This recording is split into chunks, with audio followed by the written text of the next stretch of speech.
ശബരിമലയിലെ കട്ടളപ്പാളികൾ സ്വർണ്ണമാണെന്ന് രേഖപ്പെടുത്തിയ രേഖകൾ ഇല്ലെന്ന് ദേവസ്വം മുൻ കമ്മീഷണർ എൻ വാസു ഹൈക്കോടതിയിൽ നൽകിയ ജാമ്യാപേക്ഷയിലാണ് വാസുവിന്റെ വാദം. കട്ടളപ്പാളി സ്വർണ്ണം പൊതിഞ്ഞതിന്റെ രേഖകളുണ്ടോ എന്ന് കോടതിയും ചോദിച്ചു.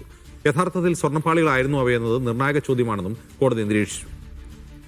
ലിഡിയ ജേക്കബ് വിവരങ്ങളുമായി ചേരുന്നു. ലിഡിയ, അതായത് വിജയ് മല്യ ഈ കട്ടളപ്പാളി ഉൾപ്പെടെയുള്ളവ സ്വർണം പൂശി നൽകി എന്നതിന് ദേവസ്വം ബോർഡിൽ രേഖയില്ല എന്നാണോ എൻ വാസുവിന്റെ വാദം?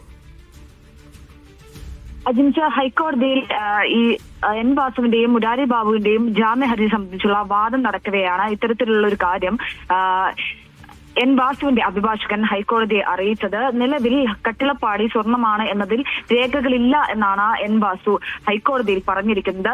അതിൽ കോടതിയുടെ ഭാഗത്തു നിന്നുണ്ടായ ചോദ്യം കട്ടിളപ്പാടി സ്വർണം പൊതിഞ്ഞതിന് രേഖകൾ ഉണ്ടോ എന്ന് അത് ഇന്നലെയും ചോദിച്ചിരുന്നു. ഇന്നും കോടതി ആ ചോദ്യം ആവർത്തിക്കുകയുണ്ടായി.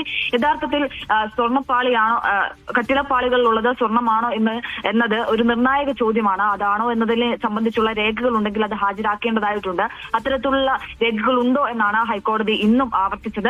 മാത്രമല്ല മറ്റു കാര്യങ്ങൾ, ഈ കുറ്റം ചെയ്തിട്ടുണ്ടോ എന്നത് സംബന്ധിച്ചുള്ള കാര്യങ്ങളൊക്കെ അത് വിചാരണ കോടതിയുടെ പരിധിയിൽ വരുന്ന കാര്യമാണ്. അത് സംബന്ധിച്ച് ഹൈക്കോടതി അത് സംബന്ധിച്ചുള്ള കാര്യങ്ങൾ പരിശോധിക്കുന്നില്ല എന്നുള്ളതടക്കമുള്ള കാര്യങ്ങളാണ് നിലവിൽ